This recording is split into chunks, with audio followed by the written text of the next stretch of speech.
Okey, Assalamualaikum dan salam sejahtera. Saya Wazir. Untuk perkongsian kali ni saya nak cakap tentang wedding fotografi ya. Sebelum tu saya nak bagi tahu lah, mungkin ada yang tak setuju dengan saya kan, mungkin ada yang nak kecam saya ke ataupun tak kisahlah.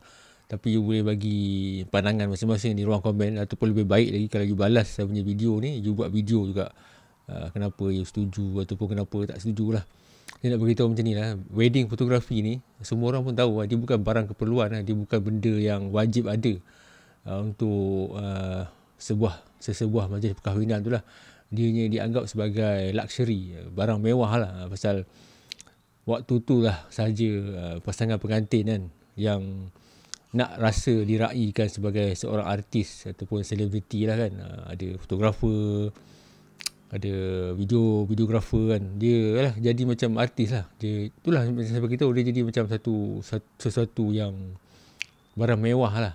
Benda ni saya ada baca di beberapa tempat dan ada juga saya tengok video beberapa tempat yang mengatakan begitulah, terutama di luar negara lah.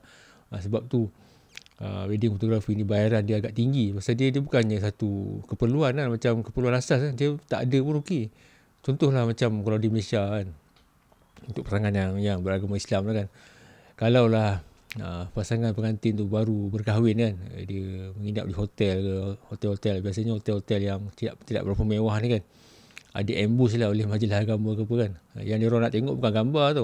Kalaupun kita tak buat sijil nikah ke apa kan, kalau kita tunjuk gambar kahwin ni, tambah-tambah zaman AI sekarang ni kan, orang boleh menipu. Bang, ni Tuan Haji, ni gambar saya bukti kami dah kahwin ni, gambar-gambar perkahwinan kita orang ke apa kan. Zaman sekarang AI ni orang tak percaya dah benda tu. Kalau dulu tu mungkin boleh lah, tapi orang masih lagi nak tengok sijil nikah. Jadi sijil nikah tu lah benda yang orang kata apa, bukti yang nyata yang menunjukkan kita ni dah berkahwin. So gambar tu bukanlah satu benda yang dianggap satu bukti kukuh yang nak menunjukkan kita ni. Tapi yang point dia adalah, sebab sekarang ni saya tengok, saya ada jumpa beberapa jurufoto muda kan. Saya tanya dia kan, biasanya kalau kau charge wedding berapa kan? So biasanya kau print size apa? Foto album kan, dia kata saya jarang buat foto album kan, dia kata. Maksudnya dia jarang buat coffee table book macam ni tau. Maksudnya jarang nak buat. Ni gambar kahwin lah, gambar percutian. Dia jarang dah buat photo book ataupun coffee table book. Biasanya kebanyakan klien dia kata nak soft copy, gambar tu masuk dalam Google Drive, bagi dia je. Lepas tu kebanyakan klien kata dia nak buat sendiri. Tapi biasanya kan sangat-sangat jarang lah bila orang tu dah kahwin, baru kahwin kan, dah dapat soft copy, dah enjoy honeymoon sana sini, lepas tu dah lupa dah nak buat nak buat photo book kan. Pasal yelah, macam saya beritahu, dia bukannya barang keperluan kan, tak ada pun tak apa, majlis dah berlangsung. Dan zaman sebelum ada kamera ataupun zaman moyang-moyang kita dulu lah, senang cerita kan, bagi saya lah kan, tak ada album kahwin, tak ada gambar-gambar yang besar-besar macam ni pun, tak ada gambar-gambar 3R, 4R macam ni pun, majlis okey je kan. Itulah macam saya beritahu tadi lah. Mungkin ada yang menonton ni rasa, terutamanya kalau fotografer yang tengok kan, abang ni sepatutnya support fotografer kan, bukannya nak apa, tutup periuk nasi. Bukan tutup periuk nasi, dia benda ni dua benda yang you boleh anggap sebagai satu sindiran ataupun satu realiti lah. Sindiran tu maksudnya kita bagi tahu ni sebenarnya kita harapkan macam ni, tapi sebaliknya macam ni. Contohlah kita bagi tahu sekarang ni kebanyakan pasangan dah tak buat album, tapi secara simboliknya ataupun yang tersiratnya, buatlah foto book sebagai kenangan kan. At least adalah gambar untuk ditengok ataupun dikenang oleh anak cucu kita kan, sebagai satu dokumentasi keluarga kan. Tapi kalau yang tak nak buat tu pulang lah kan. Cuma point yang saya nak sampaikan, memang dia bukan satu keperluan. Jadi kalau kita nak letak package tu, kita boleh letak lah package yang harga yang dia tinggi pun tak ada masalah. Pasal dia bukan macam barang keperluan asal, macam makanan, minuman, beras ke, gula ke, garam ke, benda macam tu lah. Dia benda yang, itulah macam saya beritahu, barang mewah kan. Pasal orang bayar kita tu untuk dari segi nilai seni yang kita hasilkan, dari segi momen yang kita rakam, presentation album kita tu, benda-benda mewah tu. Jadi bila kita charge murah tu, jadi macam tak ada value sangat lah kan. Dan macam saya beritahu berbalik kepada point yang pertama tu, dianya bukan satu keperluan. Jadi kita kena ingat situ. Bila kalau kita buat gambar tu asal ada je, dia jadi macam itulah, gitu-gitu je lah kan. So berbalik kepada apa ni, so point dia apa? Point dia adalah, maksudnya skop sekarang ni dah kan. Sekarang ni dah, bila dah semakin ramai orang kurang print gambar, jadi sesiapa saja yang buat package wedding ni, kadar keuntungan tu mungkin semakin sedikit lah kan. Competition semakin banyak. Apa semakin banyak kan. Untuk buat gambar shoot and burn lah kan. Tapi sekarang ni tak ada burn lah. Dulu istilah shoot and burn tu maksudnya gambar dari rakam burn ke dalam bentuk CD atau DVD. Sekarang ni biasanya shoot, lepas tu diorang akan upload ke cloud lah. Sama ada Google Drive ke ataupun cloud server masing-masing lah kan. Dan bila jadi macam tu, kebanyakan orang akan letak package yang murah pasal kos dia rendah. Dan competition sangat ramai untuk yang buat shoot and burn style ni. Pasal sebab apa? Tak ramai yang memilih untuk buat album pasal dia agak leceh lah, nak kena design apa semua kan. Tapi dari situ lah kita boleh markup sikit harga kita pasal ada extra servis kita lagi. Tapi bagi yang nak mencuburi dalam bidang wedding ni, fotografi tu namanya kena ingat. Wedding fotografi ni gambar tu bukan satu keperluan. Bukan semua majlis perkahwinan ni akan adakan bajet khas untuk gambar. Dan yelah, saya ni dah tua lah, saya cerita tak malu nak mengaku dah tua kan.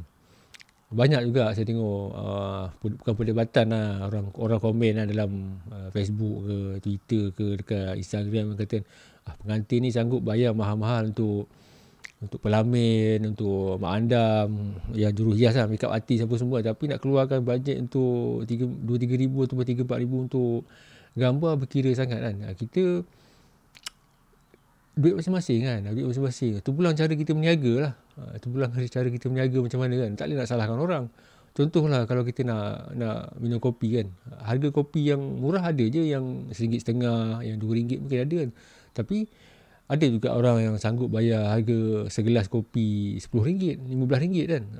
So kalau kita nak jual murah, boleh, nak jual mahal pun boleh. Jadi tak ada masalah pun kan. Jadi kalau kita kata orang dia ni sanggup habiskan 3-4 ribu untuk pelamin sahaja, pelamin dan makeup artist, tapi nak keluar bajet untuk 1,000 untuk apa ni, untuk gambar perkahwinan, macam berkira sangat kan.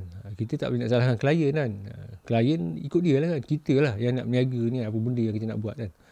Cara apa benda yang, promosi apa yang kita nak buat lah. Kesedaran apa yang kita nak bagi kepada klien tu tentang mengapa dia perlu kan khidmat jurufoto, walaupun bukanlah satu keperluan, mengapa dia perlukan khidmat jurufoto untuk merakam gambar majlis perkahwinan dia tu.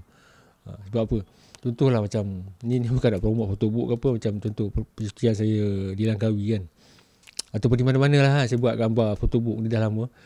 Kalau tak ada album atau photobook ni, kenangan tu tak ada, cuma hanya dalam kepala sajalah, tak adalah gambar untuk kita belik-belik nak tengok kan, itu saja. Dan bila dah berusia ni, kita semakin matang berfikir. Matang berfikir maksudnya kenangan ni adalah untuk kita dan keluarga kita sahaja.